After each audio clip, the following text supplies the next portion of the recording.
Bismillahirrahmanirrahim. Assalamualaikum warahmatullahi wabarakatuh.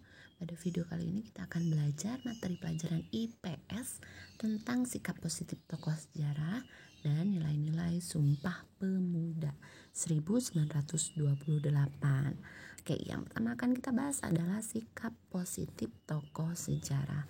Seperti yang sudah Ibu bahas pada video sebelumnya, tokoh sejarah yang ada di Indonesia itu banyak sekali, terutama di bidang pendidikan ya.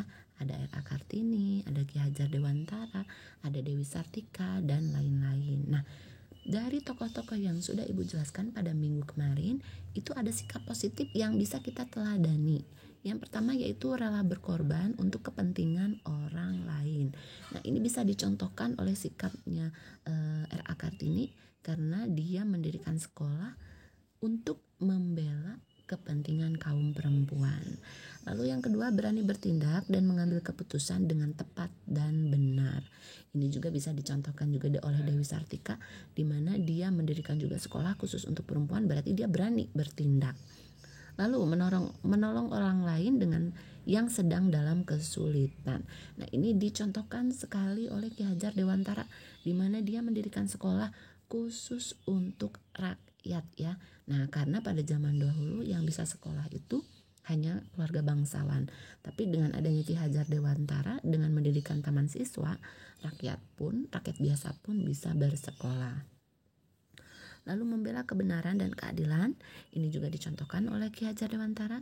Cinta tanah air dicontohkan oleh ketiganya. Lalu berjiwa besar, tanggung jawab, disiplin, dan bekerja sama, dan menjaga persatuan dan kesatuan. Nah, itulah beberapa sikap positif yang dimiliki oleh tokoh sejarah. Lalu apa saja sih nilai-nilai yang terkandung pada Sumpah Pemuda 1928?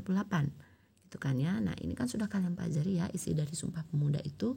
Nah, apa sih nilai-nilai yang terkandungnya? Yang pertama, cinta tanah air. Yang kedua, persatuan. Yang ketiga, sikap rela berkorban. Yang keempat, mengutamakan kepentingan bangsa. Yang kelima, menerima dan menghargai perbedaan.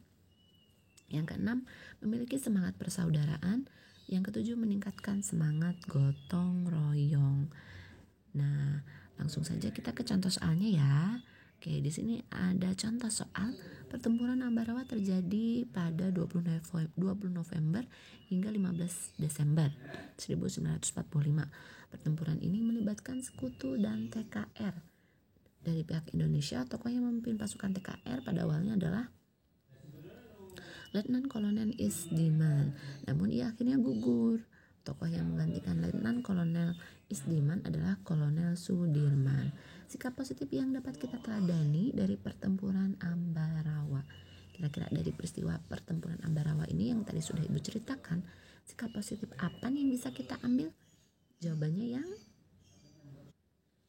yang C, betul, rela berkorban demi kedamaian dan keadilan bangsa Indonesia. Nah, sikap ini dicerminkan oleh Letnan Kolonel Sudirman, di mana dia berani menggantikan tokoh yang sudah gugur. Oke, selanjutnya ini ada lagi pertanyaan, tapi ini pertanyaannya berupa esai ya atau uraian.